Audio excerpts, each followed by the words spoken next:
My name is Joseph Ludovic. I was born and raised in Colorado.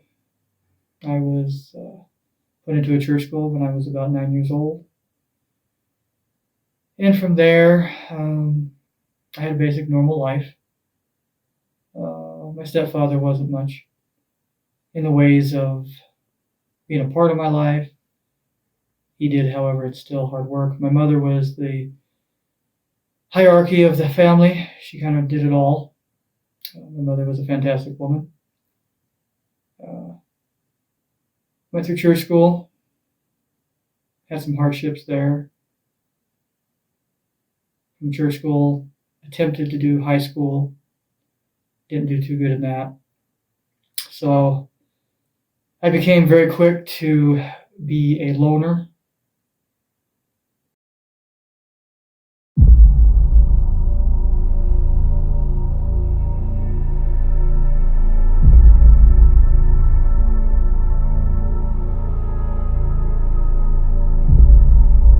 So my world was trial and error, find out for myself, discover who I was by going out into the world and finding out. In this world, not too many of us are looked upon favorably who actually like the taste of human blood. And so you have to be very careful about what you do, who you talk to, who you associate with. And so when I started doing it, it was a lot like just chance encounters, meeting somebody that was like-minded, or you get a vibe. You go to a goth club and you find someone that might match your own desires and wants, and you just had to play it by ear. In time, I started meeting individuals who were far more less secretive, and those were the ones that I contacted in time. One of which was Julia Darkrose, who helped guide me in a lot of it. She didn't so much put any ideas in my head as I was simply just talking to her about what I knew, what I felt, and she would give me her opinions on it.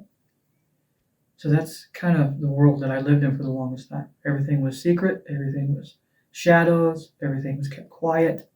There was no coming out and telling the whole world who you were. For the longest time, you were taught secrecy, and secrecy was the biggest thing that you thrived on, because no one should ever accept somebody who is an absolute blood drinker of someone else. That's not good. And if you do those things, you need to keep them secret.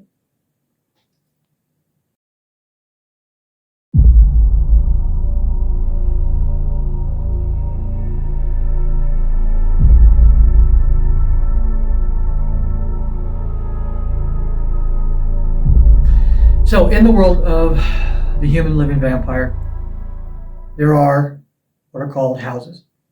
These are established places where like-minded individuals get together, practice and perform what they believe in. I started my own house. It was called the Sanguine Nation over 25 years ago. Even though it has faded from most of everything, I still keep the name going. I've also joined other vampire houses. Some were really good, some were really bad. Within each vampire house, you have to realize that whoever's running the show makes the rules. And since the vampires in our society have very few rules, everything's still pretty much open. Now, in today's society, more have tried to establish a concrete base of applied rules to all vampires, which just doesn't work. And it'll never work, and it shouldn't work. Each individual that comes into this type of life brings something different to it. I do believe there should be universal truths or rules. No one under the age of 18 should ever participate. No children ever should be harmed. No animals should be harmed. No one should be harmed unless they want to participate in something that may harm them. But they have to do it on their own. They have to be willing to do it. They can't be coaxed or groomed in any way. This is for adults, and that's where it needs to be kept at, is adult blood drinkers, adult vampires.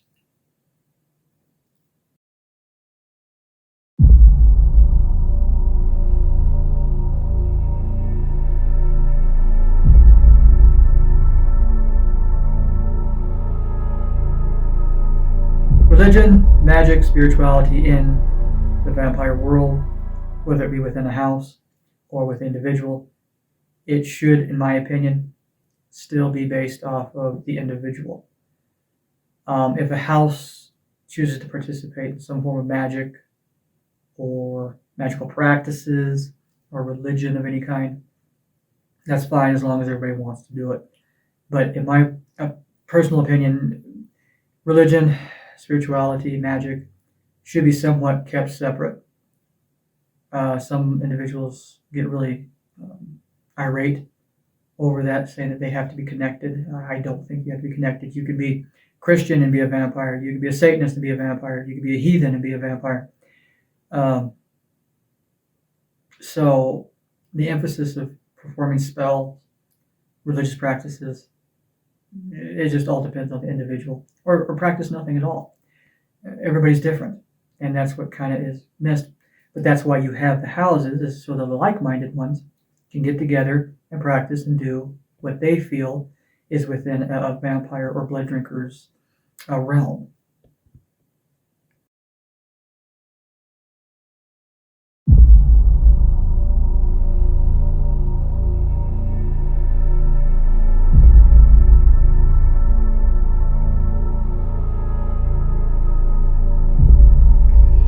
Sex and vampires, believe it or not, actually don't go together, in my opinion.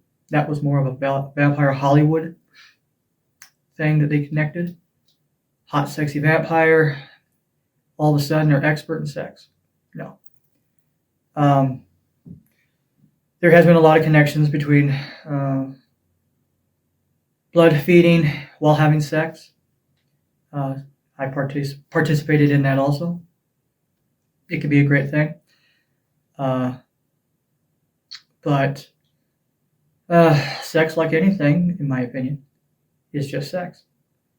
And if it's between two consenting adults or three or four or whatever, that's fine. But is it actually part of blood drinking? Not in my opinion, no. I think they're separate originally. After you get to know somebody and you choose to participate in that, that's fine. I mean, that kind of brings up the whole black swan conversation, where individuals who are not vampires but part of houses or whatever are willing to give their blood to blood drinkers. Many of them get exchanged for gifts for doing this. Some get paid, and some of them have sex, which, in my opinion, kind of defeats the purpose, because, diseases. And we're kind of really putting ourselves out there when we drink other people's blood to get something. So I would think sex would be more of a discreet, controlled practice within the vampire world. But each to their own.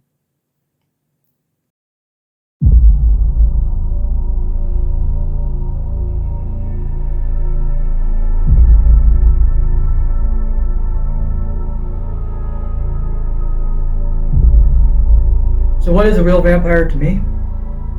Somebody who's completely grounded, who knows that we may age and we will die, either by being 98 years old or getting hit by a car when we crossed the street and didn't see it coming. We could definitely die from AIDS, cancer.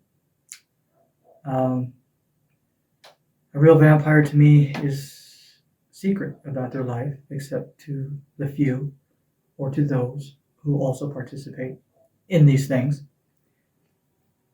There's a lot to be said. There's a lot of groups that are trying to make a universal vampire truth with their rules and their regulations. I don't agree with it.